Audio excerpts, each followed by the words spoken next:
And good morning, Mississippi. Ken Hackman, the Birdman, filling in for Nellie this morning. It's a beautiful day outside. Carry your radio with you while you do your garden work.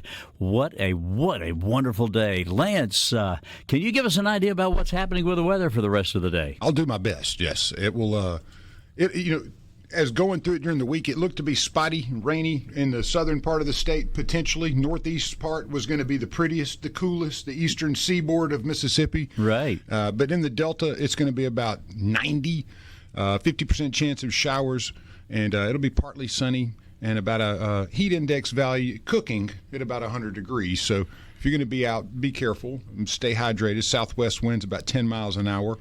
And let me get us Jackson area metro real quick.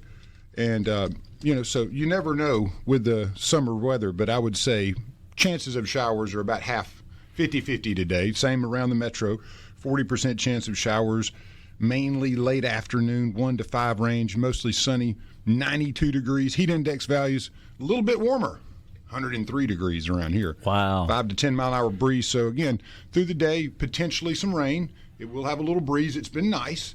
It doesn't feel as hot as it says it is, but it is early right now. I had a little get together yesterday at my place, and I'm going to have you over there sometime soon. We had a few folks coming over, and it kept thundering, and I was worried that we were going to have a downfall, and it never did rain. It was nice and cool, and the wind was blowing, and a lot of noise from the thunder, but not a drop ever fell. It was Rankin really County nice. got a lot of rain yesterday. Oh, I knew it was coming down somewhere. It was popping around, and I was in and out of about 3 different counties yesterday. So Rankin County seemed to be the winner if you were looking for rain. And then today, we were most of the rain that we saw in that storm, the 93 TWZ or whatever they're calling these things that aren't hurricanes or traditionally tropical depressions, but we've gotten more technical. And it doesn't look quite as bad with the rain that was going to dump. So even like down around Picayune and the coast, still about a 50% chance of showers today, mostly in the afternoon again. So if you're going to get out, this is the perfect time to do it. Absolutely. Sounds like everybody can get out, take their radio with them, and get out and go gardening. You can hit us up on that SuperTalk app and carry your phone with you outside and listen to what's going on. We're going to talk about gardening for the birds this morning. Nellie gave me the moniker the Birdman, probably, and Lance, I honestly don't know how long we've been working together, Nellie and I. We go way back, and I know it's more than 30 years because I taught at Madison Central for 29 years, and it was while I was still teaching at other schools. So I know it's been quite a while that Nellie and I have been sharing time together and talking with each other, and goodness, we even, many years ago, she and I and another gentleman by the name of Hardin put together a magazine. We had a magazine that we put out every month. It was Mississippi Gardens Magazine. It was really nice, slick-looking mag. Oh, I loved magazines back in the days. Oh, that was kind of like I was a real big National Geographic person. My grandfather I was as well. Had every atlas and every map and every hardback of anything that had biblical history or especially the Middle East, but he just loved maps and topography and geography. So I grew up with a coffee table every time I'd go to my grandparents. It would be filled with the most amazing treasures of magazines and books, and I always migrated to the National Geographic. So when I was a young man, I don't know, 10, 11, he got a subscription for me, and I had that forever and still have a subscription. I can't tell you how many Natty Geos I have. I love those things. And then my grandmother was an artist, so it was a feast of the senses to go over to their house. Yes. Oh, yeah. Well, we're going to talk about gardening for the birds this morning. We usually get several callers that call in with questions about what's going on in their backyard. Well, we did have one quickly, but I had my hands full. We were literally just getting started. So whoever that was that called, I apologize I couldn't get to you. We were getting crunk up here, and we are now ready to roll. So. And I can't find the cursor. You got the wrong mouse. That would get help. the one without the. That would help. Paula from Denville says, "Good morning, Birdman and Lance." Well, good morning to you, Paula. I guarantee I know what she's up to today. She's going to work. She's going to be. She's got her chameleon out. Love that. That looks like that's not. Is that a veiled chameleon, Paula? That was Saturday. Last Saturday we saw that we had that one last Saturday. So yeah, I'm not sure what that is, but it is a nice lizard. Oh yes, it's a chameleon. I think it's a veiled chameleon. There are so many species of those, and folks, it takes a lot of care. Paula must really know what she's doing. It takes a lot of care to keep a chameleon. They're not like a pet snake. You just throw it in a tank and take care of it. Snakes are easy to keep. Chameleons are not. But you know what? One of the great things about Nellie Neal's weekend gardening show is that she reaches out all across Mississippi. We've also got listeners from Louisiana, Arkansas, Tennessee, Alabama, down in the Panhandle area of Florida, and we want to talk to you this morning. Too. We have DC. Yeah, Joel and his wife Natasha listen to us. There's somebody out in Colorado that we calls get a lot. in. Yeah, we get people from all over. Yeah, so we might not have the zone specific, but we have the internet. We can help you out if you have a question. I can assure you. Well, if you're listening out there and you want to talk about what's going on in your yard, we'd love for you to give us a call. This show is always much more interesting when our callers call in, and you can give us a call. Let me give you those numbers at 888-808-8637. Of course, that's a toll-free number, 888-808-8637. Or if you're not driving, you can give us a text at 601-879-4395. That number again, 601-879-4395. And as I like to say, Lance, if you're dialing in from Rome, you can catch us at XXXIVIV. You actually know what that means, right? Yeah, right? So, yeah. Get a little Roman numerals going. You know the there. numerals. I would have a hard time with that. I had to teach it for a while, so I don't know if you know, I have a surprise for the listeners out there, and that is after 42 years, I have decided to retire, and this is the first time I've been on the air since I turned in my papers, so ladies and gentlemen, I am now a retired individual. I've entered the retired force, and I'm looking forward to doing a lot more birding after this hot weather is over. I'm going to get out in the mornings and do a lot more birding in our area. I'm excited about that, and I'll also be working with my model railroad. I am planning on building a huge in-scale layout in a room of my house, and really looking forward to that. So give us a call this morning. We'd love to talk to you about what's going on in your yard. We've got a caller on the line coming in now, and Lance is taking care of that, and he's shaking his head. It's bad connection. I know he's from Houston, Mississippi, and had a connection, but that's as far as I could get. We had an in-and-out connection. Maybe he'll give us a call back here in a minute. Well, please do call us back. And folks, if you're out there listening, you've got to have questions about birds, birding, gardening for the birds. If you want to know, here's something that we could talk about right now, Lance, and that is, it is hummingbird time. Every year, probably mid to late May and June, I get all these calls from everybody wanting to know where the hummingbirds are. Well, we are beyond the 4th of July weekend. And once that 4th of July weekend comes, the birds start staging and moving south. Now is when you're going to start seeing all those hummingbirds. They're going to start becoming more and more and more prevalent.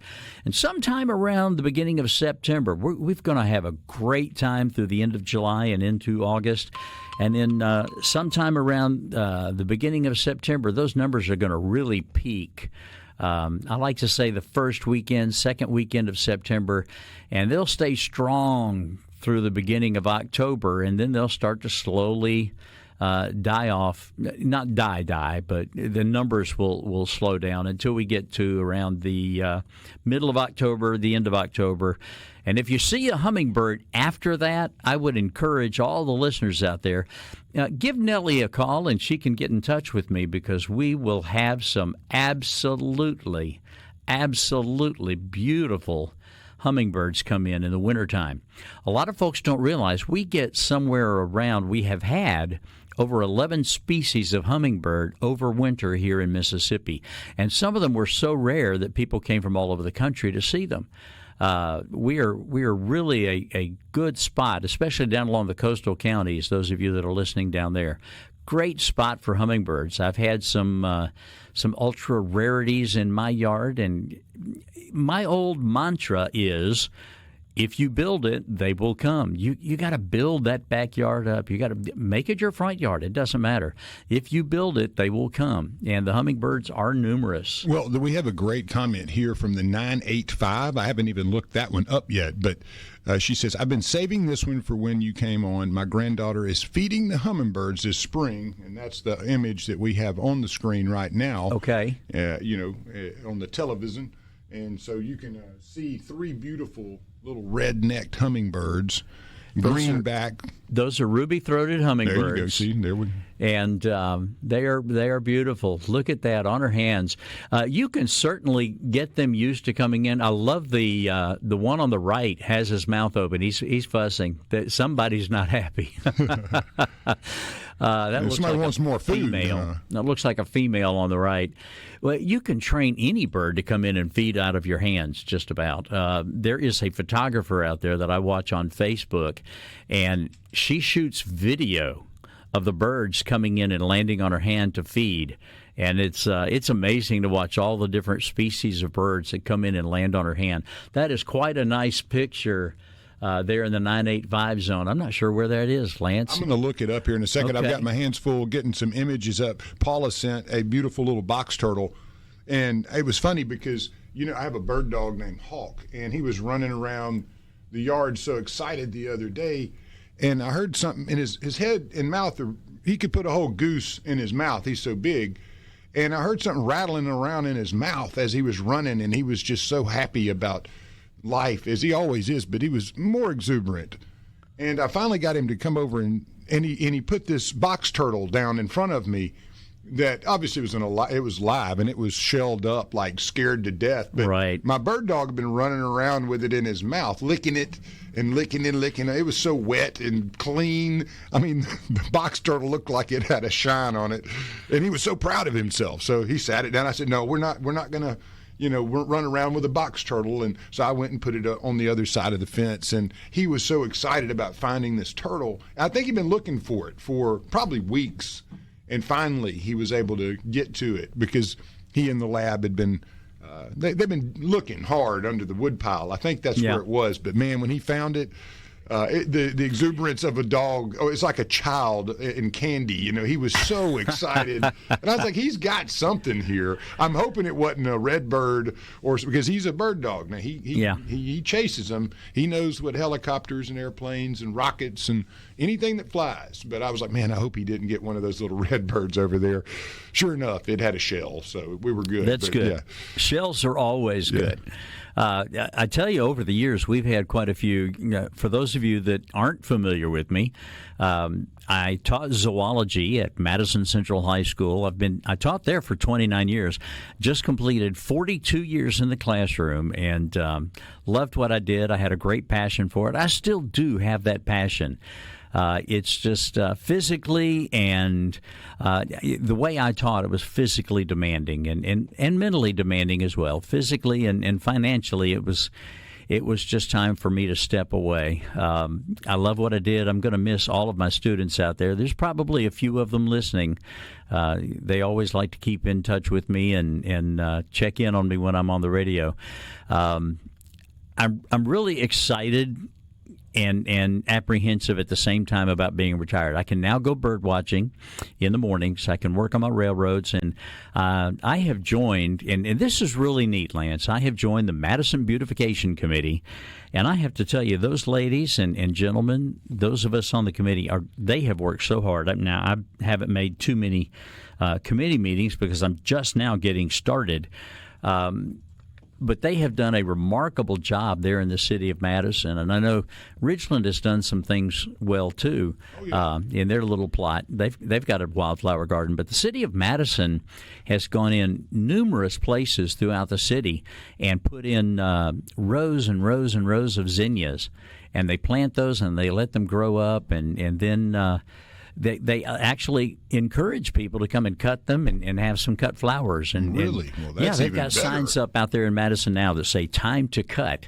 And this was a wonderful project by the Madison Beautification Committee, and I'm real excited to be a part of that after teaching for so many years. Well, there couldn't be a better person to have on the committee than the Birdman himself. No, I'm serious. I don't mean that to be flattering. Anytime you get talented people that have an outdoor mindset, beautification and birds, and I absolutely think you're the right fit. And I want to say this was James in Kentwood is the one who sent the pictures of the hummingbirds, and he's a retired truck driver and toured with AC/DC for their last tour in the States. That is my cool. guy right there. Now, that is those are some stories. And now he's going out with Alabama. Yeah, That's you got pretty Alabama, cool. AC/DC, a retired trucker, and he's got a granddaughter that can catch hummingbirds in her hand and feed them. That's awesome. Yeah, I like That's this guy. awesome. That's my kind of fella. I just got back from taking 38 people to Costa Rica. I've led these student tours in the summertime to ecologically important areas every summer.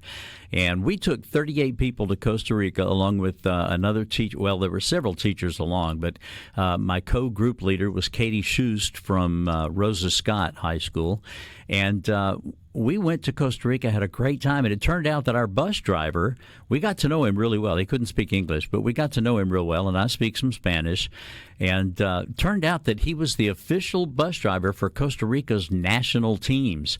And the day after he dropped us off at the end of our tour, he was taking the Costa Rica women's national soccer team somewhere. But he was the official driver for their soccer teams. Of course, he says football. Football. The soccer teams and their track and field teams and their basketball teams and volleyball. I think those were the four teams that he mentioned. So, our bus drivers and truck drivers out there are really important to us. They get a lot of things done, and we're really appreciative. As time goes on, Absolutely. Got to have those goods and got to get to and fro. Got to get them to and fro. A lot of ball games and concerts. It's got to be and done. Amazon. Yeah, Amazon. That's right. We're not giving a commercial. We're just talking about all of the online work that gets done out there. Okay, once again, Nellie Neal taking a well-deserved break. I am going to be filling in this week and next week. This is Ken Hackman, the Birdman, welcoming you this morning to Weekend Gardening right here on SuperTalk Radio 97.3 FM. And we are back, Mississippi. Weekend Gardening here. Nellie Neal, the garden mama, taking a well-deserved break, and Ken Hackman, the Birdman, filling in for her this morning. I have to say it because I was joking with Nellie yesterday when she texted me.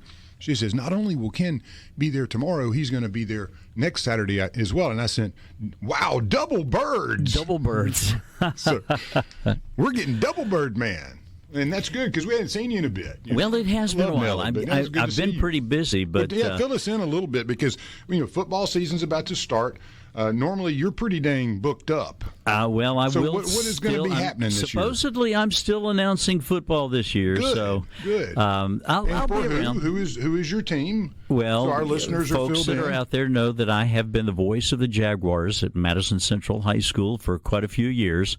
I've been announcing football, volleyball, boys and girls basketball, boys and girls soccer, baseball, and junior varsity baseball. And I usually do the JVs of the soccer and the volleyball as well. So I stay pretty busy during the sport seasons, but I love doing it. I do it for the kids, and just absolutely love that connection that I have with my students. And that was part of my passion for teaching, Lance. I loved being in the classroom, and it's as I said earlier, I was a little apprehensive about going ahead and retiring, but I could have retired 14 years ago. Oh, yeah. And it's just I want. There's some things that I want to be able to do before I am no longer physically able to do them.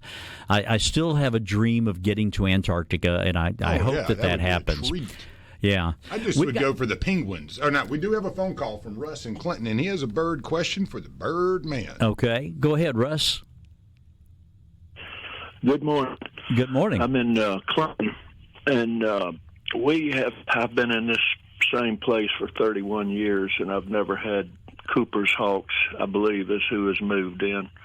And I love it. Very interesting to watch how they interact. Beautiful birds. They are indeed gorgeous. They're predatory, of course. Mm-hmm. I'm wondering what all they prey on. I have a good idea because I've seen them snag birds out of mid-flight. And, I was wondering if they do anything with squirrels or is that their primary diet? They are in a group of hawks that we call the accipiters, and the accipiters are primarily bird eaters. They are known to take other things. I don't know that I've ever seen a Cooper's take something as large as a squirrel, but they will certainly feed on things that are smaller than that. I would have to look up, to be honest with you. I like to consider myself fairly well knowledged, but when it comes to Coopers and sharp-shinned hawks and some of the other accipiters that we have, they're primarily bird feeders. And sometimes I get callers that are really upset about having a Cooper's, but boy, are they beautiful. They're fierce. They're wonderful. And literally, if you stop and think about it, what they are going to catch when they swoop through a yard, what they're going to catch are the slower and weaker birds. So it's helping the survival of the fittest. It's helping gene pools and better fit birds to carry on their legacy. Everybody has to eat, and that includes a lot of times things that other folks don't think about very nicely. But I love my Cooper's Hawks. I do too, Ken. I love them, and it's beautiful, and it's really given us something new to look at. Absolutely, they're amazing. They're amazing animals, and have they brought their young out yet? They have a large stick. Their nest is sticks. It's not leaves. It's sticks. Twigs and sticks way up in an oak tree. Yeah. Have they brought their young out yet? But they're beautiful. There's several, and there's 4 or 5, so I think they have procreated. Wow, which is just fine. Like you say, they're getting the food source. That's absolutely wonderful. Yeah, it's a wonderful, beautiful sight to see. It is. My wife was just concerned about the cats, and I don't think they. Your cats aren't going to have any problem with a Cooper's Hawk. No problem at all. You can tell her that she can rest easy on that one. Let me tell you, that's funny, Russ, because my dad and his wife they talk about their little dog, which is one of those little bitty wind-up toys that it kind of looks like a rag doll, and there's several Cooper's Hawks that fly around in the backyard high up above the pine trees, and they're always worried that, that hawk might come down and get Maggie. I'm like, I don't think that hawk's going to come down. So yeah, don't. I get the same thing all the time, and that's what. And the other side of that is watching those hawks fly around. I'd bought a German short-haired pointer, and he was pretty much just all white with the ticks on him, all over with a chocolate head. And I said, he looks just like that Cooper's Hawk. So that's how he got his name, Hawk, was watching the Cooper's Hawks fly around. He looks just like them, too. So a great question this morning, too, yeah. That's pretty cool. Thanks for the call. We appreciate that. Well, I thank you so much, and I really enjoy your show. Thank you so much. Well, thank you. Thank you. For standing in. We love Nellie, Neal, and love having you. I do, too. I do, too. Have a great day. You too, sir. We got a text here that says, I love my backyard and all the birds and enjoy feeding them. The squirrels are my biggest problem with my feeders. Any suggestions on dealing with them? And the answer to that question, my dad would have the same question is for you. Absolutely yes. There is a seed out there. Now, everybody has heard of sunflower seed.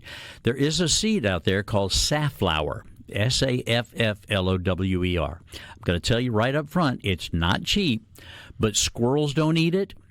There's like 1 in a million squirrels, maybe 1 in several 100,000, that for some reason are born without taste buds or whatever. I don't know.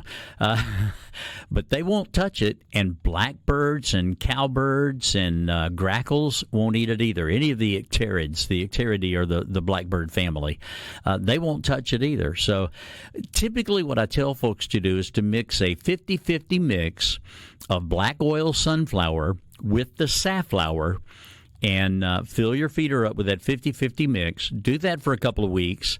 refill the feeders, keep them full for a couple of weeks with that blend, and then slowly wean out. Go to a 60-40 with mostly safflower, then a 70-30, and then an 80-20. Eventually feed nothing but safflower, and you'll find that your birds are still there, but the squirrels and blackbirds are not. And it is a beautiful seed. It's more expensive, but I think you're probably saving money because of the fact that you're not feeding squirrels and blackbirds, and that's a great way to go. I know that you can get that seed at birding specialty stores in our area here in central Mississippi. I only know of one, and that is Wild Birds Unlimited there in the LaFleur's Gallery Shopping Center. And they carry that safflower seed. It's a fantastic seed to have. You might want to check that out. Okay, we've got Caleb in Starkville that says, "Good morning, Mr. Hackman. How's retirement?" This is one of my former students, and I have to tell you, I'm really proud of Caleb. Y'all know that I've been announcing for a long time. When he was in high school, he started messing around with it, and I got to tell you, Caleb has far surpassed me. He's doing all kinds of announcing all over the state. I believe, if I'm not mistaken, I've even heard him announce a Mississippi State, I think it was a baseball game, either a baseball game or a basketball game earlier this year. Basketball is so fast. I couldn't do it. And Richard Cross, he'll say, "Oh, man, I love doing basketball because it's in and out, it's fast." Yes. And I can't talk that I quickly, enjoy doing it as well. It's a lot of fun. Of course, mine is I've done some live streaming. His is actually on air radio, and I'm so proud of where Caleb has gone. And Caleb, thanks for listening out there, buddy. I don't know how retirement is yet. I think it'll hit me next month when school actually starts. And because right now it just feels like I'm on summer break, if you know what I mean. Of course, summer break isn't what everybody thinks it is. It's only 2 months. It's not 3 months the way it was 50 years ago. Not on the quarter system. Yeah. Well, not really. No, in college, when I went to Auburn, we were on the quarter system. So really? You had 4 of those babies in a year. So you could basically pick and choose 3 of the 4. Or you could choose all 4, but they were all pretty much even, Steven. But now, the summer for, the parents is dwindled down to, 60 days is not a lot, especially when you're toting youngsters all over the place to baseball and volleyball and softball and soccer and everything. I mean, then the summer's over and you're like, whoa.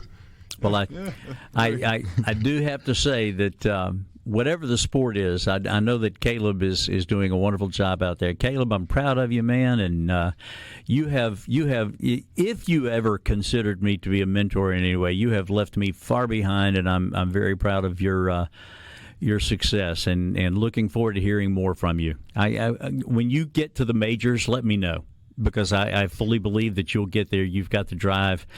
We've got a text here from Paul in Hernando that said he went to Antarctica on a tour with his wife, and it was well worth the money and the time, and they were not that cold. When do you want to go to Antarctica, Lance? I'll go anytime. I know that it gets negative 130, though, at some point, so I'll just need a good parka. The best time to go to Antarctica is in our winter, because our winter is their summer, and I'm going to get there somehow, unless my legs and hips and knees and feet just fall apart. I'm going to get to Antarctica. If I have to maybe join the folks down on the highway that beg at the corners of the interstate. I'm going to get Admiral Richard Byrd's diary and take it with me just to make sure, just in case the saucers show back up. Or no, really, that's a place that's fascinating to me. Knowing that the Russians, it took about a decade or two almost to drill down into Lake Vostok, and just wondering and curious what they found down there in this huge lake that has been sealed up. They have found so many things, not just the Russians. Do you know they have found fern samples in Antarctica that are the exact same species of the tree ferns in the rainforests in northeastern Australia? Yeah. I was watching a documentary about the mountain chain that makes up the central barrier, basically between West and East Antarctica, and tying those into the west, or the far west coast of South America, as well with the mountain range in Australia and going up through Africa. So it's almost like a chunk of this was Botswana broke off, and this is the tip. They found so many interesting things, but I think it's a gold mine of. There's an ore sample. There's a major Load. The first letter just kept eluding me. That L was missing. There's a lode of ore that can be found nowhere else in the world except right there at that juncture of Africa and over into South America, where South America looks like it would fit into Africa. Perfect little. Yeah. And it's that particular compound's collection of composite ore samples is found nowhere else in the world. And it's just really interesting how the planet works together. Here's a text. Any experience building an owl nesting box? I can tell you yes and no. Owl nesting boxes are absolutely wonderful, and they'll keep the mice and rats down in your area. There are a variety of them. I recommend getting an owl box that's large enough for a barn owl or a great horned owl, and any of our owl species will nest in it. Now, screech owls like a little bit more protection, and they'll get into a nest box. You can find the instructions for building them almost anywhere on the internet. What I would tell you to be careful about is several things. Number one, make sure that there's place for drainage in the bottom. Rain does get into birdhouses. Any well-built birdhouse, and I've seen some beautifully decorative birdhouses that will actually house birds if they are built correctly. They've got to have drainage in the bottom. They need ventilation up at the top. And you can maximize the species that you attract by the size of the hole. But our larger owls will move into any nest box that has an opening large enough for them. The screech owl likes a smaller opening. I've seen them actually in bluebird boxes, but you can buy a box that is specifically designed for screech owls, or you can find the instructions online. Again, I'll give a little plug to our local birding specialty shop here, and they've got some for those of you that are up in North Mississippi. There are several birding specialty shops up in the Memphis area, but the one here in the Jackson area is Wild Birds Unlimited over there in the LaFleur's Gallery Shopping Center. That's the second time you've mentioned them, so they must have some good stuff. They've got some good stuff. That's the only place I'll get seed, and their seed is a high-quality seed. I'll have to talk to Kathy and tell her she needs to be advertising here if I'm going to keep talking about her so much. Love to have her as part of the team, and we love our advertisers. I'll tell you this, the ones that we get in the Handyman Show, which was, I wanted to kind of parlay, because what you're talking about here is, what if you don't want to order one? What if you don't want to go buy one? What if you wanted to go pick some wood out, find a plan online, and make your own? Is that something that you could do with any decent quality, or is it going to just fall apart on you? And two, what kind of wood would you use in building these types of birdhouses? I like a lot of pine. There are some folks that like to use cedar, because cedar naturally will repel mites and lice and things like that from the birds' nests. Red cedar, eastern red cedar, seems to be the wood of choice there. So, or western red cedar for that matter. When we come back, we've got text from Keith in Kossuth. It's Kossuth, isn't it? Yes, sir. Okay. We've got Keith in Kossuth, and he's got questions about purple martins and Mississippi kites. We'll get that to you next when we come back right here on Weekend Gardening. This is Ken Hackman, the Birdman, filling in for the Garden Mama.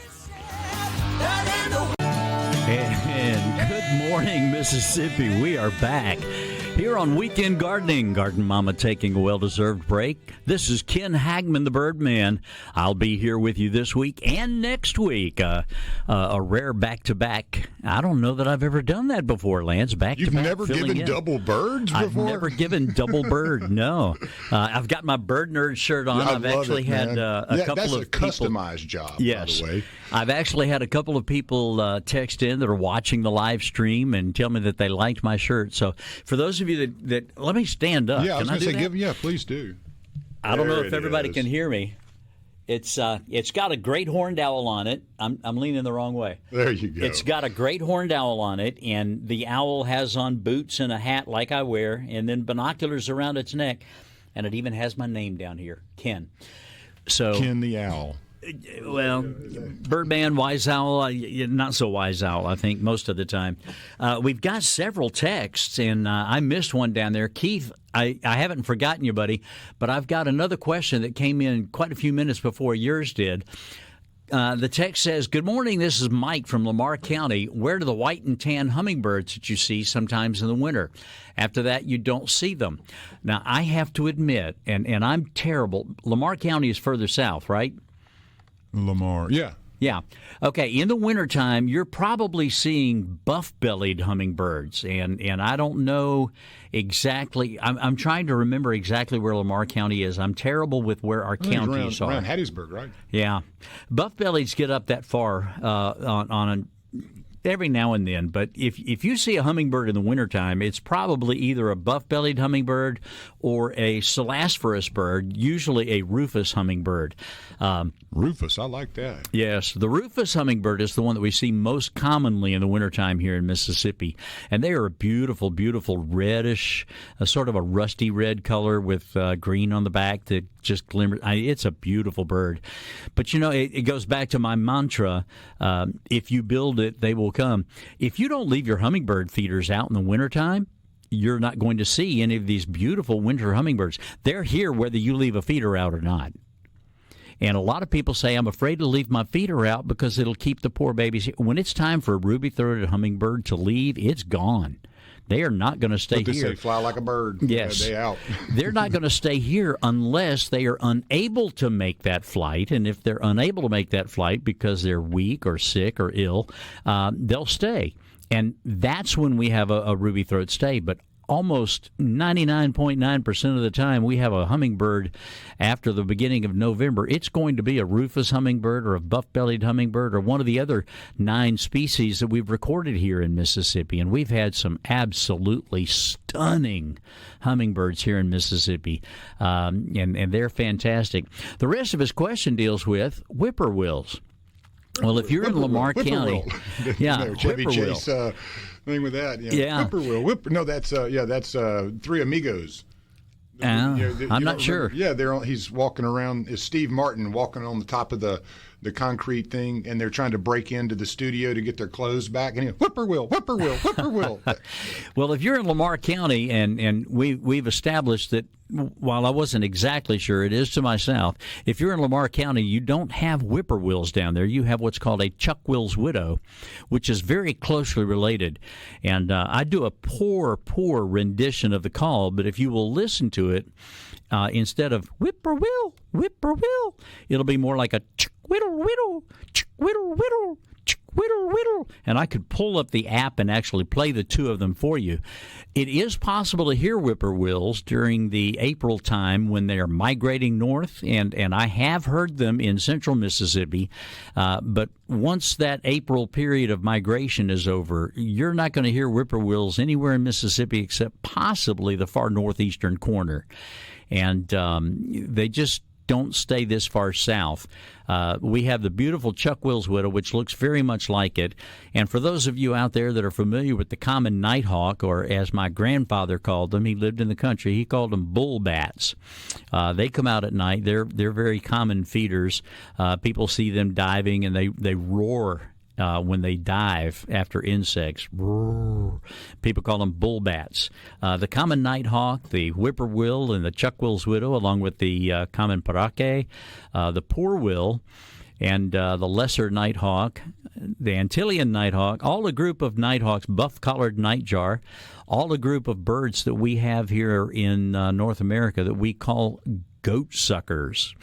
The old-timers used to believe that at night they would feed on the milk from the goats with their big mouths, and they got the name goat suckers. And it's one of those interesting little stories out there.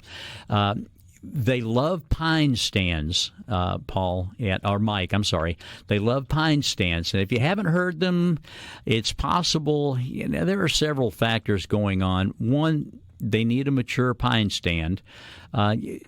2, we're losing a lot of pines, and I don't know how hard y'all were hit down there. That drought a couple of years ago really killed our pines up here in the central part of the state, and I would say better than 50% of our trees were killed, and the black beetle infestation just... You had a 2-for-1 there. Yeah. It was a double whammy, and I'll say Rankin County, I'm not sure where you live, but out in Rankin County, it was devastating. It was devastating in Madison County, too. And you had some long, old-growth pines that seemed to go first because you had the drought, and then you had the beetles on top of it, or first and then 2. I can't remember which one. Well, the drought led to the beetles. Right, the beetles were next. And then you get the overabundance of rain, And then you just started seeing stuff fall, and I mean, even was, before that you could tell they were dead, they were falling. It was pretty bad. Okay, let's get back up to that question that Keith in Kossuth had. He says, tell me some facts about the Mississippi kite. He's got a large purple martin colony and had about 60 kites come in. Wow. Uh-oh. And bothered them about a month ago. Several have stayed. Mississippi kites, I've seen them kettle. Kossuth is north of here, isn't it? Yes, sir. Way up north. That's in the interesting. Tupelo neck of the woods, northeast corner, yeah. Hill country. Yeah. I'm I was right about that I Lamar. don't know what county's better than Lamar is Hattiesburg, so you could see my political geography. That's right. Yes. I knew Lamar was Hattiesburg I got area. it right. And thanks for our listener of confirming my genius.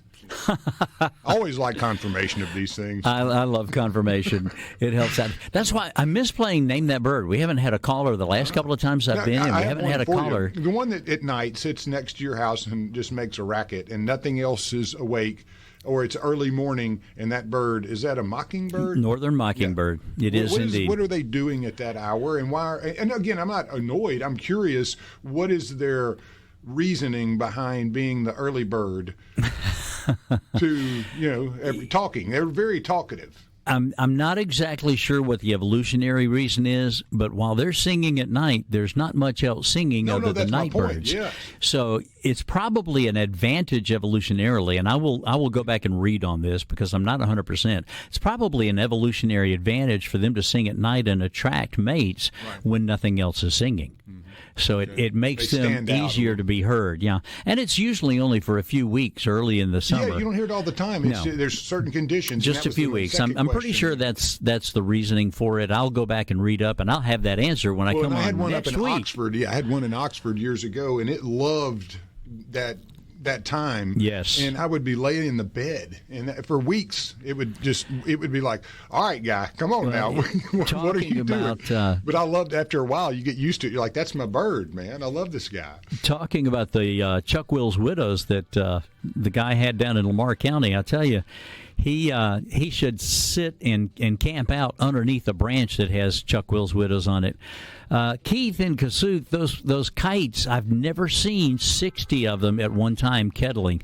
I love Mississippi kites. Personally, I think that they would make a much better state bird for Mississippi than the northern mockingbird. There's 7 states that have the northern mockingbird. We need to be more original. We need to be more original and have something different. Here we go, ladies and gentlemen, right here. Those of you listening, let's start a move to make the Mississippi kite our state bird. How about that one? We're going to come back and answer the rest of your question, Keith, and get to a couple more. When we come back, you're listening to Weekend Gardening. Garden Mama's away, so the Birdman will play. Here's Ken Hackman right here on Weekend Gardening. And once again, good morning, Mississippi. Ken Hackman, the Birdman, filling in for Nellie this morning. And I'll be back again next week, so grab those questions, get them together, and give us a call or give us a text, and we'll get to them. We were talking about Keith's kites in Kossuth, and one of the wonderful things about kites, Keith, and I can tell you exactly what was going on with the purple martins. Kites are, we mentioned the Cooper's hawk earlier in the show, the accipiter. Kites are also accipiters, but the kites are not bird eaters. The smaller accipiters, the kites, are primarily aerial insect feeders, and they soar up in the air and catch large insects that fly way up high. And I tell you, I love our Mississippi kites here in Mississippi, and we've got them nesting somewhere near my house. I haven't located the nest, but I see them every day over my yard, every day that I'm looking up. And they are very, very good at nesting in large trees, usually in areas that are somewhat open, golf courses, suburban areas. They're one of the few hawks that have done really, really well managing survival with human continuation of deforestation and other sort of situations. I actually had a gentleman call me about 5 years ago that had a kite that built a nest in his hedge that low to the ground, which I thought was very interesting. Most kite nests I've ever seen have been up high, so that one was quite a surprise. And he found the nest when he was trimming his hedge and literally cut the top off the hedge, and there was the nest at the level that he was cutting the hedge, and it kind of frightened him that he had done that. But the young were able to fledge okay, and everybody was fine. Beautiful bird. I got some really nice pictures because the parents were still going to come in and feed those babies. I want to touch on that just a second. We've got a couple of other texts, and I have to tell you, I'm loving the pictures. Our semi-retired truck driver is sending in some gorgeous shots of his hummingbird feeders and his yard and bird bath and everything. And, boy, those are great. And I'm glad you get the chance to enjoy them, and I'm looking forward to enjoying that kind of activity in my yard much more now that I am going to be retired. Really looking forward to that. I'm going to miss being in the classroom and sharing my passion for wildlife and nature with all of my students. It's been wonderful over the last 42 years to get to do that. And I have students that I taught 42 years ago sending me pictures on Facebook and other things. Just great memories from so many years back. And it's been absolutely wonderful. Speaking of memories, I got a text a little while ago, and I just want to give a shout-out. This has nothing to do with birds. One of the most beautiful voices in our Jackson metro area for many, many years was the beautiful voice of Anna Dennery McDonald. Anna McDonald used to perform with the opera here in Jackson and has done so much beautiful music. And I was so blessed many years ago. Actually, it was 1996, and I remember that because it was the year that Mississippi State went to the Final Four. In 1996, I had the great honor of performing as the King of Siam in the Broadway musical The King and I. And, of course, Anna, and I thought it was really interesting, Anna Dennery McDonald played Anna. If you know, the regular play is called Anna and the King, and the musical is The King and I. So it was a great pleasure to work with Anna and the rest of the folks that were there at Galloway United Methodist Church downtown. And I'm not sure if they still do this or not, but for many years they had a director by the name of Virginia Fox Metz that put on some of the best musicals around. And it was such a pleasure getting to work with such a talented singer as Anna Dennery McDonald. She was absolutely wonderful. Her middle name there, Dennery, if you might recognize from the old Dennery's Restaurant. That was her family that had that. A great restaurant in Jackson that was there for many, many years. Okay, let's get back to the text lines here. Nathan in Smith County was talking about the fact that he had to cut every bit, all of his 50 acres. He had 22-year-old pines because of beetles that were started by the drought, of course. Can you imagine losing 50 acres of pines? That is a major financial loss, and it probably cost him a lot of money to cut them down. I have heard, now I don't know this to be true, anecdotally I have heard that the city of Madison was looking into cutting down or removing all of the dead pines in the city, and that it was going to run into the millions of dollars to have that done. So, city officials have to make those kinds of decisions. Now, I don't know that it actually was that much, but I heard that from multiple sources on an anecdotal basis. So that may or may not be true, but can you imagine having to cut down 50 acres of pines? No, I mean, first of all, like you said, the cost of the loss. Number two, the cost of getting rid of it and getting those down. You would hope that one day we would find use for things such as that. These huge logs that just cost a fortune to, weed out and all that. And it'd be nice if there was some kind of like fuel source or something that we could derive from that.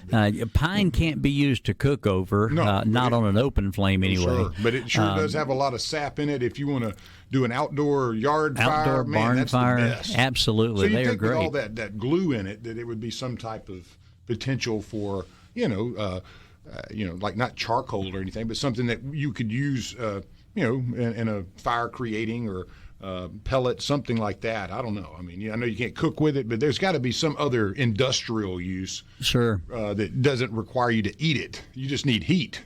Well, do you know that, and a lot of folks don't know this, you know what turpentine is, and a lot of folks don't know that lemon flavoring when you buy lemon flavoring in the grocery store.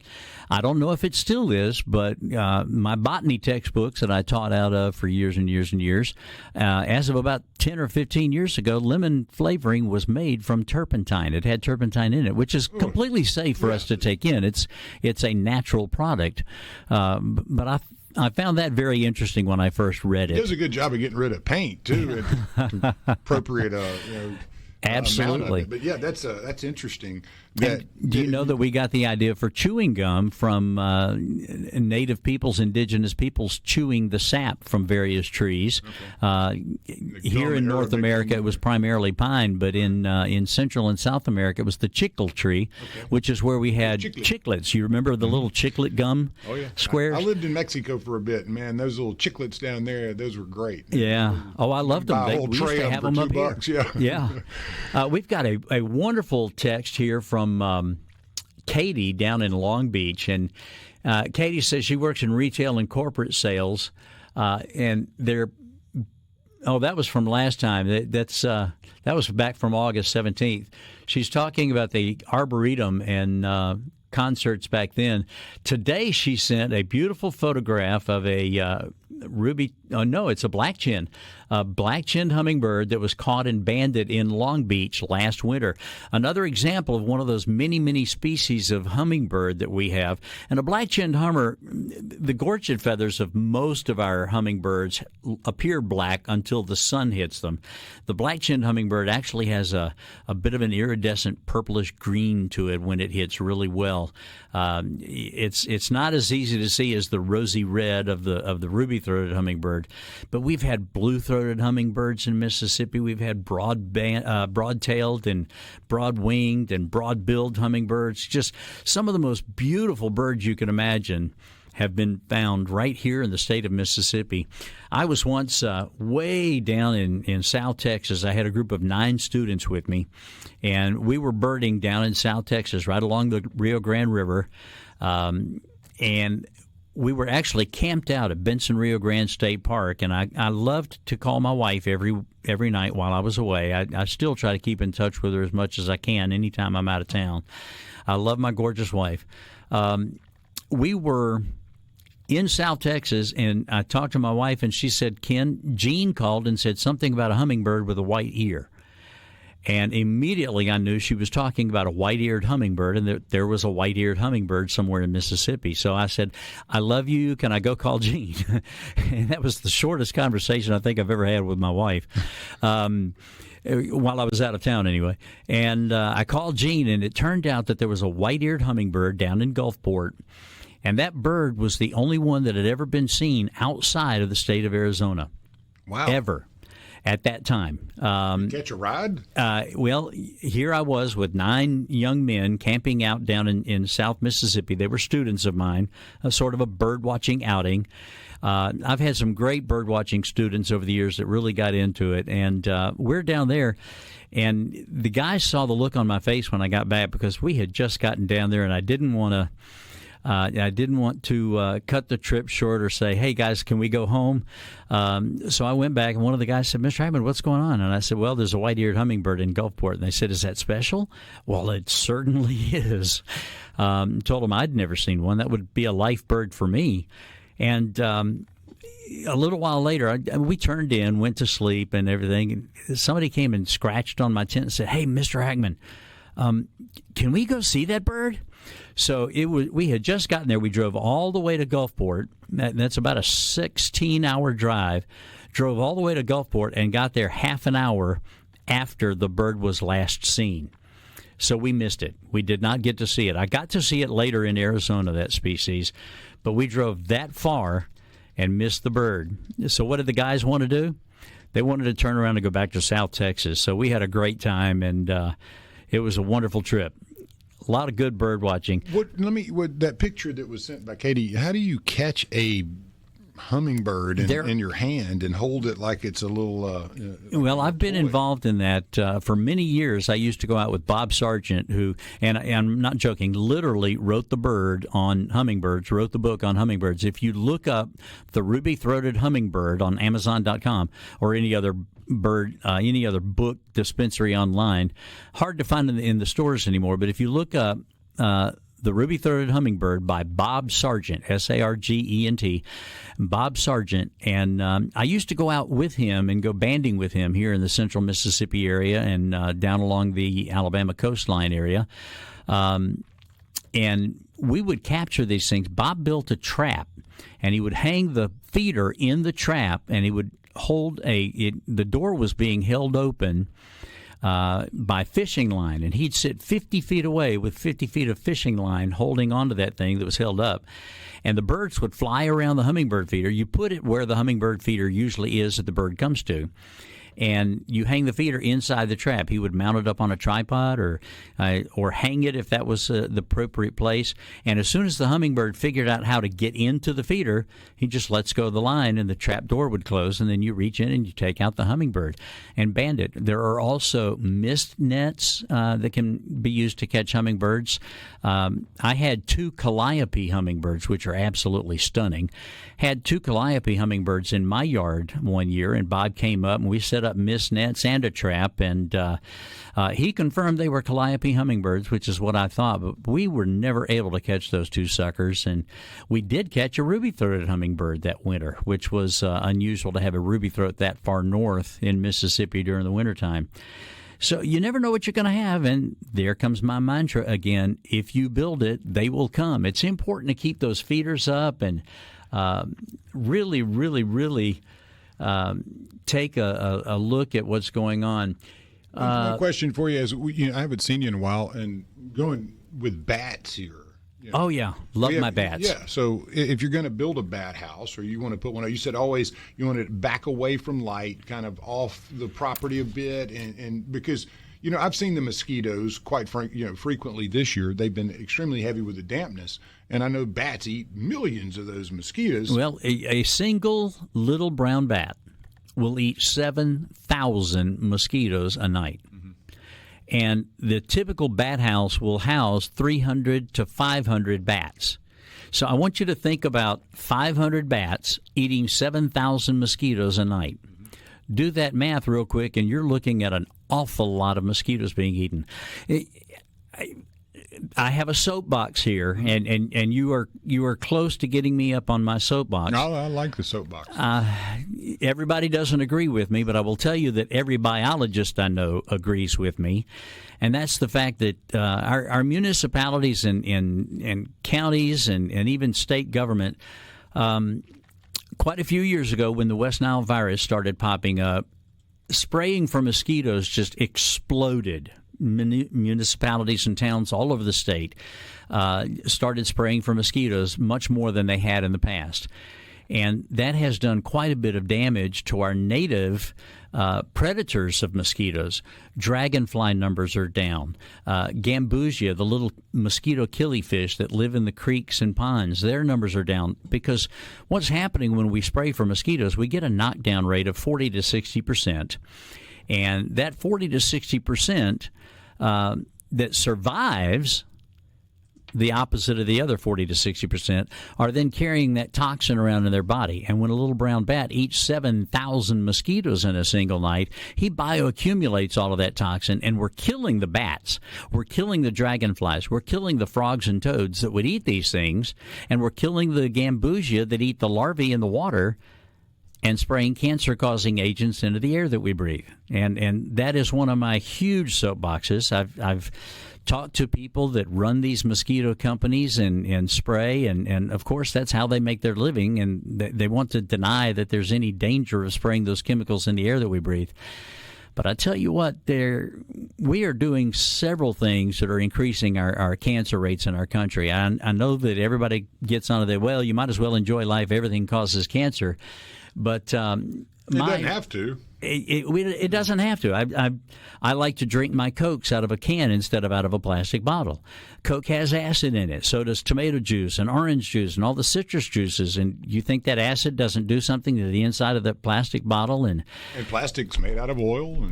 Basically. We have estimated that close to 93% of all Americans over the age of 6 are test positive for BPA. The forever particle. Forever particle. And a cancer, we've all got cancer cells in our body, but a cancer can be caused by any unnatural substance that gets into the body. Anything that doesn't belong there can cause a cancer cell to start metastasizing.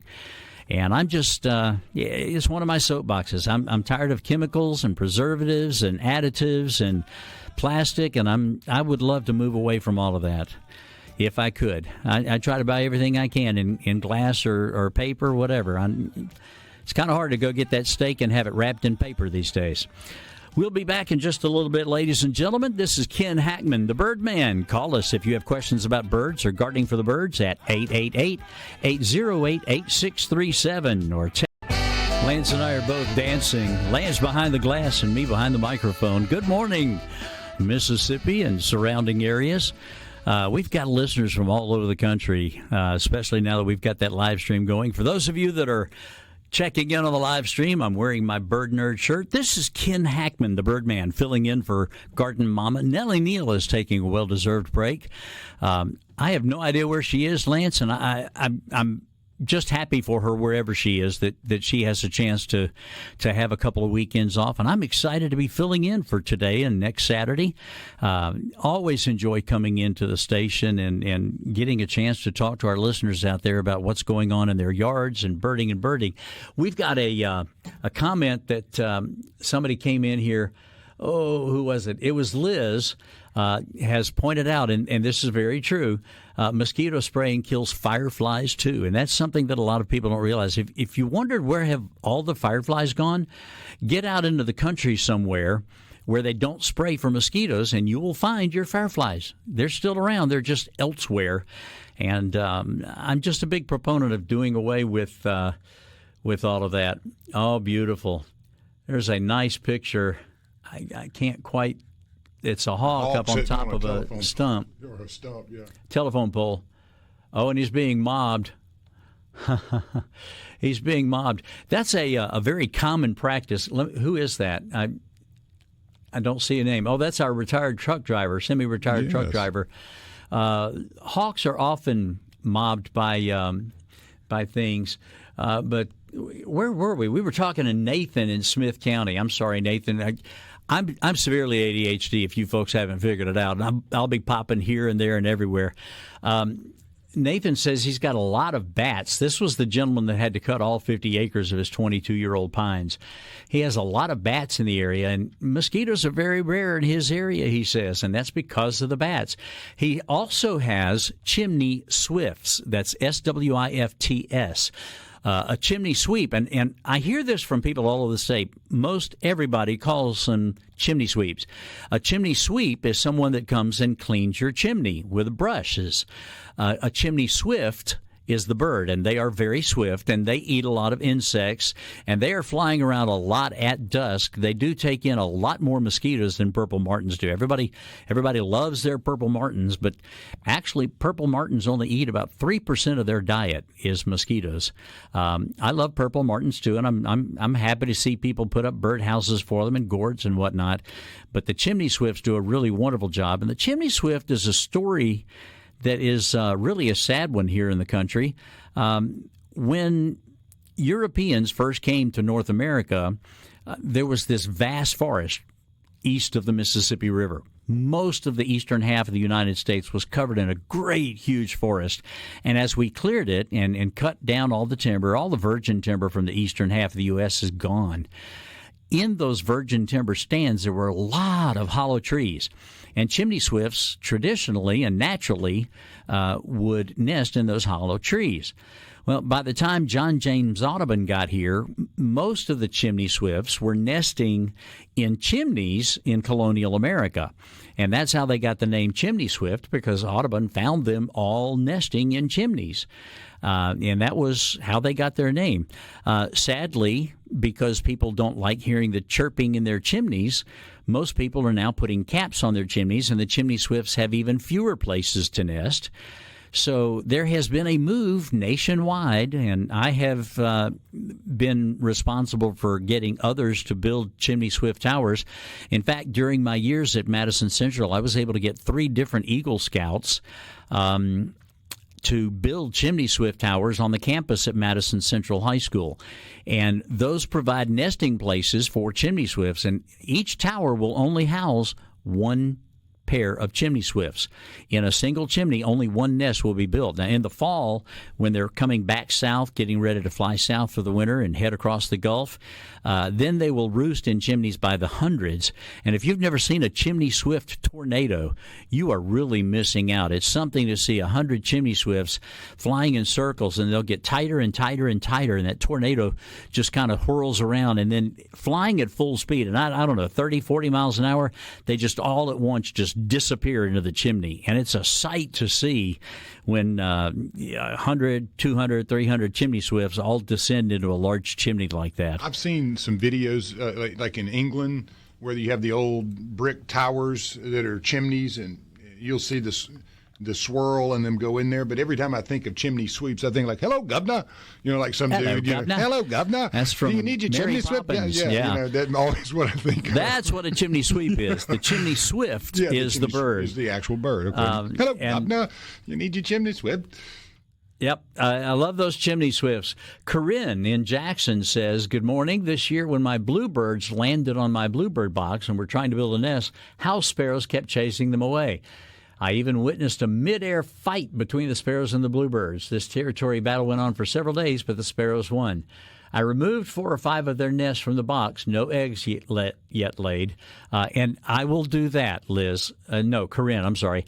I will remove a house sparrow nest before they lay their eggs. Once they lay their eggs, I don't mess with them. That's actually against the law. Once there are eggs in a nest, it's illegal to touch. Federal law. I can tell you what can be done. A sparrow will not nest in a box that it can rain into. Bluebirds don't mind that at all. As long as there's enough drainage down at the bottom, what I will do is cut a hole the size of a quarter. You can use a drill or whatever you want to. Cut a hole the size of a quarter in the very top middle of that bluebird box, and tack some hardware cloth, if you know what hardware cloth is, real tight mesh. I like to use the really tight mesh hardware cloth. Tack some of that around it so squirrels won't chew it open or anything like that. And house sparrows will not nest in it if there's a hole in the top. The bluebirds still will. There's another box that has a horizontal slot up at the top, and for some reason the house sparrows don't like that one either. There are lots of things that you can do to prevent them, but diligence is probably the best thing. Keep fighting those house sparrows away. There are places that have house sparrow traps. You can actually trap the house sparrows and relocate them somewhere. Get them out of that territory, relocate them somewhere. If I were to do that, I've never actually trapped house sparrows, but they sell house sparrow traps, and I believe they've got one you can rent at that local birding specialty shop that I've probably mentioned already too many times today. LaFleur's Gallery. Yes, in LaFleur's Gallery there is a birding specialty shop. I might as well go ahead and say it. It's Wild Birds Unlimited. Yeah, what did you say the fabric, the type of fabric, and where can we purchase cloth. that? You can get it in any hardware store. It's that square mesh. Rebel Ace, a good spot to make. Sure. Okay. Sure. It's that hard mesh. You cut it with tin snips. Okay. My dad, they have an issue with the squirrels eating out the circular opening for the birds. Yes. And so that would prevent. That would help. at that birding specialty shop, yes. they sell a slate, a piece of slate that is cut and drilled, and you can screw that over the hole and put it in the right place. And they've got a nice door. They have a nice doorway. Nice the predators can't get in as well. The squirrels can't chew through rock. It's a known fact. The curb appeal looks good for the bird. Absolutely. And if you're going to build your own bluebird boxes, while we're on the topic with my ADHD out there, look, there goes a squirrel. I would advise you, please, please, please, never build a bluebird box, or any bird house for that matter, with a peg sticking out underneath the hole. A lot of people do that. They think it's a good place for the bird to perch. It's not. Birds don't perch on those pegs. And in fact, if you put a peg there, it's likely not going to get used. If it does get used, it's a dangerous thing because raccoons can hold onto that peg and then reach in and take out the baby birds, the eggs, whatever. Speaking of which, Lance, I'd like you to grab that picture that I gave you earlier, and let's talk about my backyard's a little wonderful joy. We were talking about the damage that was done to all the pine trees. This pine tree was not damaged in any way. It was a living pine tree, a very large living pine tree, and you will see the broken fence as soon as Lance finds that picture and gets it up online. You'll see that broken fence to the right. A branch from the pine tree came down on that broken fence and broke it about 4 years ago. And my next-door neighbor is a wonderful gentleman, great guy. You couldn't meet a nicer fellow. And he's 90 years old, still gets out in the yard and does his yard work. He's an amazing man. I'm embarrassed to see him out working when I hire somebody else to do my yard. It's really embarrassing. But that tree branch fell down on his fence and broke it 4 years ago. You see the fence is still broken. I need to repair that for him. But up at the top of that tree, I cut the top out and took all the branches off, and I left it there. And I've got red-headed woodpeckers nesting in it. I have eastern bluebirds nesting in it in the first hole that the red-headed woodpeckers made. I did this in my previous yard in Madison on Lisa Circle. I actually planted a dead tree that I cut out of somebody else's yard. But this one was just one living in my backyard, and I just cut all the branches off and topped it out at about 30 feet. And those red-headed woodpeckers are coming in and out of that thing. I think the little ones have fledged. I saw the adult coming out yesterday morning, but when I was out there this morning, I didn't see any activity at all. I think the little ones have come out. If you see something that looks like a woodpecker but has a gray head, that's probably an immature red-headed woodpecker. They don't get that red head right away. That takes a while. But that's what I did in my backyard. They got to earn their stripes? They have to earn their helmet, so to speak. They got to go bang on wood enough until it just absolutely. The blood rushes to the scalp. Maybe I need to do that, Right. We've got another text here. I thought house sparrows, starlings, and their rock doves or rock pigeons weren't federally protected. Joe, down there in Kill, I'm not sure. House sparrows are invasive. Rock pigeons are invasive. Starlings are certainly invasive. The house sparrow is actually not a sparrow. It is a weaver finch that came from Europe. And as such, it may be not federally protected. As someone who is known across the state as the Birdman, if I were caught taking a nest with eggs in it out of a box, I might get in trouble with my listeners.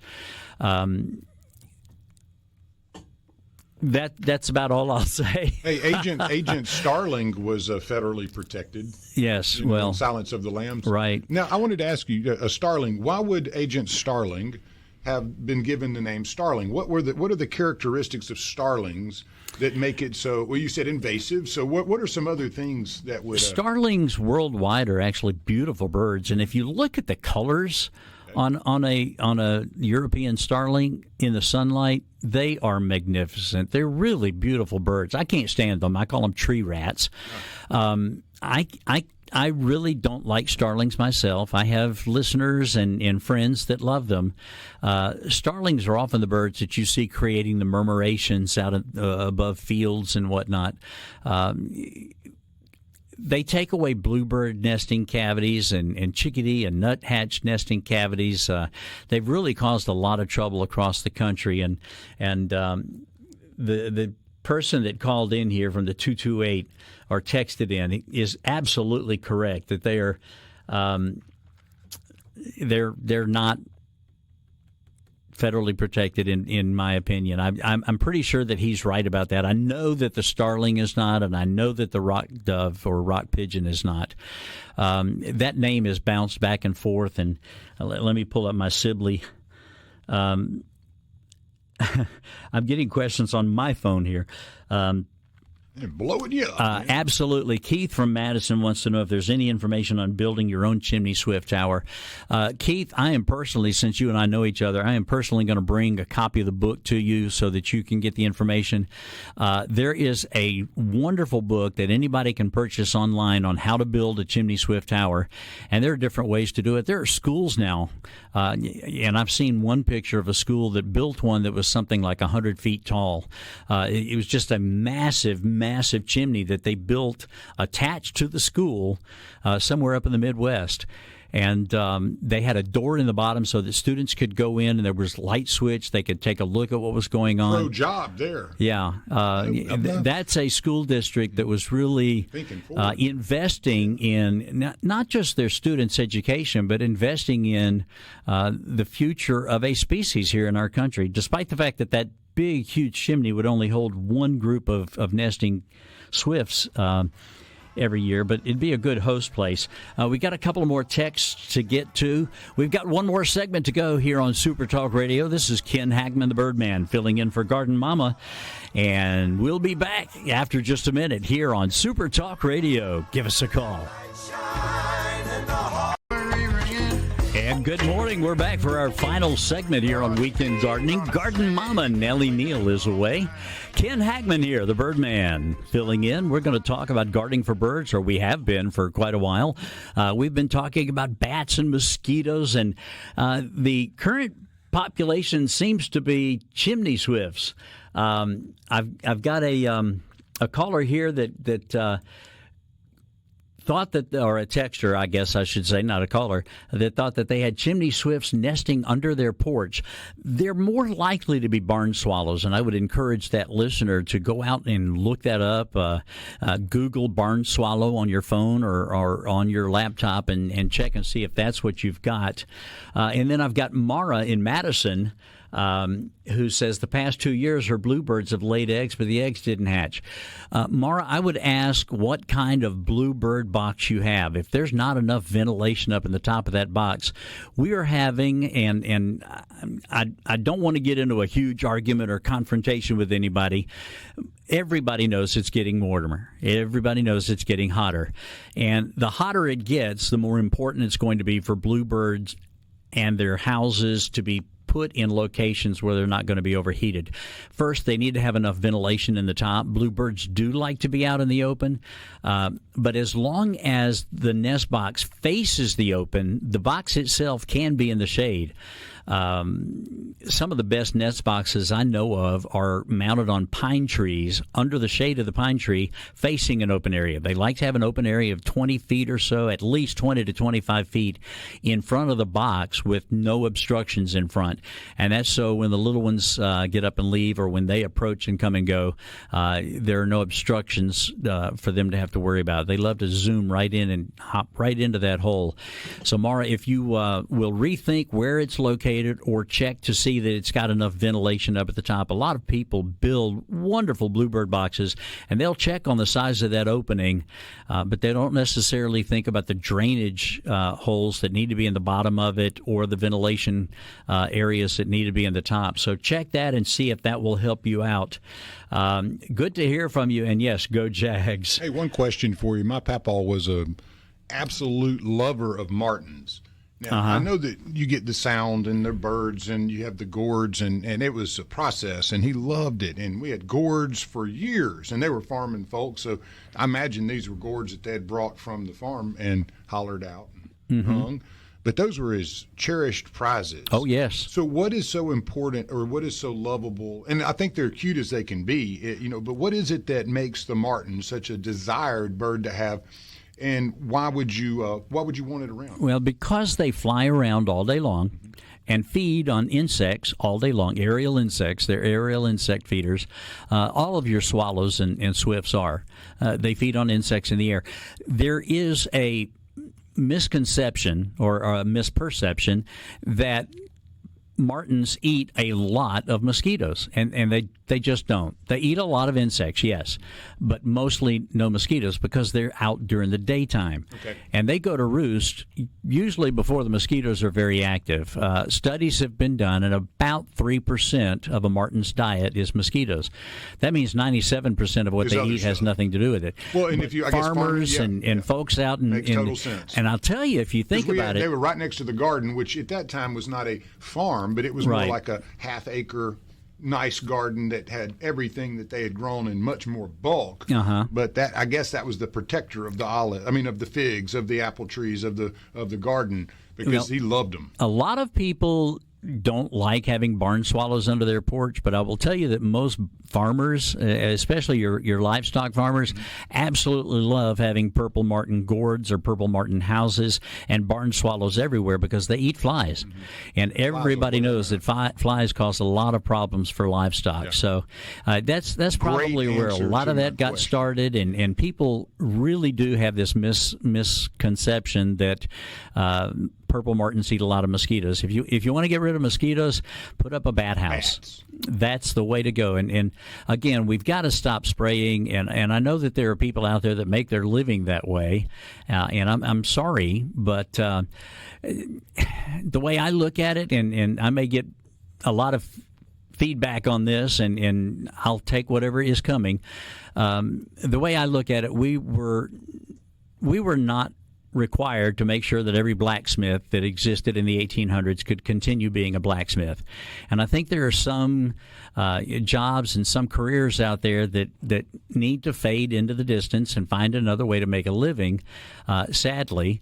And I think that spraying for mosquitoes is one of those things. We're just killing too many mosquitoes the wrong way, and it's having a really negative effect on our environment everywhere. We're missing the fireflies, the dragonflies, the toads, the frogs, the tree frogs, so many things, the bats, nighthawks, so many things I are have being not killed. seen as many bats in the last year or two that I was seeing, probably 3 or 4 years ago. There would be 10 or 15 buzzing around, lights and this and that and the other in the yard, but you see maybe 1 or 2. Now. I think a lot of that has to do with how much spraying is going on now, and I would tell municipalities out there, and I have talked to some.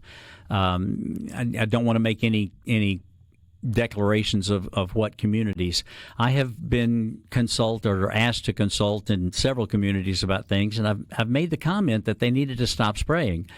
And I've had aldermen and mayors from various towns across the state tell me that if they don't spray, if that truck doesn't go up and down the street, they'll get hundreds of phone calls from residents wanting to know why they're not spraying. And I think it's a matter of education, Lance. We've got to educate young people, and I've been doing so in my classroom for 42 years. We've got to educate young people about the needs of our planet. I'm going to get a little preacher. God called us to be good stewards of His creation. And I think that it's important that we do that. We've got to be good stewards of His creation, and we're not doing that when we destroy it. Conservation has the word conserve in it. And there are many things that are so important to us that we've got to protect for our future generations. It's necessary. It is said that for every species that goes extinct, it creates a domino that causes 10 more to go extinct. Well, and what you're saying is basically, as a child, you had the cartoon that would come on, and it would say, "Knowing is half the battle." G.I. Joe. And Yes. we've got to get back to teaching things through in the best way for people to learn. Absolutely. And I think we're missing that a bit because there has to be an alternative to spraying chemicals and these things. And We're missing that. We're also having a problem with teaching the wrong things. One of the worst campaigns that ever hit the United States was the Smokey the Bear campaign. Remember, boys and girls, only you can prevent forest fires. And I watched that on Saturday morning cartoons all the time. And the thing that bothered me about that was our southern forests relied on forest fire to keep them healthy. And that was just a negative thing that did so much damage. Here's a texter that called in. It's our semi-retired truck driver again. When he quit spraying around his yard, he noticed that the frog population has exploded. So his frogs and toads are coming back simply because he stopped spraying. And we all need to do that. Where I live on a private lane, and I make sure that the truck does not come up my private lane. I don't want them near my house with the spray truck. Of course, some of that's going to get there anyway because I'm only a few hundred yards from a city street. But and I have to say, I absolutely love our city leadership, and it's not a knock against our city leadership that I'm railing on. It's a knock against the number of people out there that don't realize the damage that we're doing. Hey, guys, I'm going to be back next week filling in for Garden Mama right here on SuperTalk Radio. So next Saturday morning, 8 to 10, the Birdman will be back with you right here on SuperTalk Radio. Look forward to seeing you next week. Episodes at supertalk.fm and contact Garden Mama anytime at mamaonair@yahoo.com. Thanks for choosing the Garden Mama Show.